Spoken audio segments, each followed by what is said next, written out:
लोह्याचा नवीन pattern सुरू झाला आहे. 5-5 पक्षात 5 माणसं, एका पक्षात मी, एका पक्षात माझी पोरगी, एका पक्षात माझं अजून कोणी, 4 पक्षात 4 उमेदवार.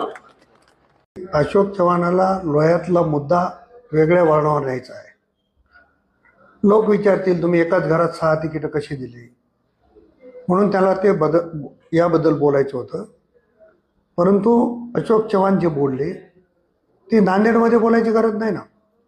मला असं वाटतं की त्यांना दानवे साहेबाचा विरोध आहे आणि दानवे साहेबाचा मुलगा भारतीय जनता पक्षात आहे, मुलगी शिवसेनेत आहे. त्याच्यामुळं एवढ्या मोठ्या नेत्याला बोलायची हिंमत नसल्यामुळं कदाचित ते इथं बोलले असतील की इथून जाऊन कोणीतरी दानवे साहेबांना सांगावं, किंवा राणे साहेबाच्या पुढे उभा टाकायची पण हिंमत नाही. म्हणून राणे साहेबाला इथून सल्ला द्यायचा असेल तर राणे साहेबाचा एक मुलगा शिवसेनेत आहे, एक मुलगा भाजपमध्ये आहे, दोन्ही आमदार आहेत. त्याच्यामुळं त्यांच्यावर बोलायची हिंमत नसल्यामुळं गल्लीमध्ये